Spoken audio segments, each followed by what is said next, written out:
ఉత్తరాది రాష్ట్రాల్లో భారీ వర్షాలు బీభత్సం సృష్టిస్తున్నాయి. ఢిల్లీ, హర్యానా, పంజాబ్, చండీగఢ్ నుంచి హిమాచల్ ప్రదేశ్, జమ్మూ కాశ్మీర్, ఉత్తరాఖండ్ వరకు కుండపోతగా జనజీవనం అస్తవ్యస్తమైంది. హిమాచల్ ప్రదేశ్లో కొండచర్యలు విరిగిపడి 6 మృతి చెందారు.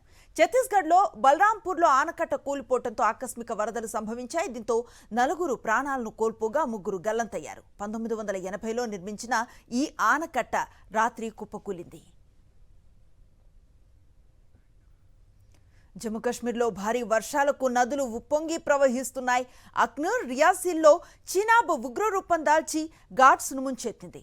ఎడతెరిపి లేకుండా కురుస్తూ ఉన్న వర్షాలు పలు జిల్లాలకు వరదలకు కారణమయ్యాయి. ప్రభావిత ప్రాంతాల్లో అధికారులు విద్యాసంస్థలకు సెలవులను ప్రకటించారు. పంజాబ్లో కూడా సెప్టెంబర్ 7 వరకు విద్యాసంస్థలకు సెలవులిచ్చారు.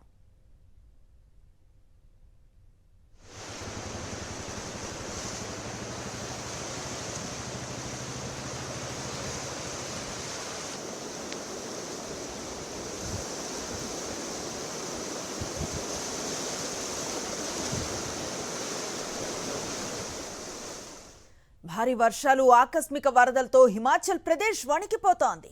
కుండపోత కారణంగా మండి జిల్లా సుందర్నగర్ పట్టణంలో మంగళవారం సాయంత్రం కొండ చర్యలు విరిగిపడ్డాయి. దీంతో 2 ఇళ్లు పూర్తిగా నేలమట్టమయ్యాయి. ఈ ఘటనలో ఇప్పటి వరకు 6 మృతి చెందారు.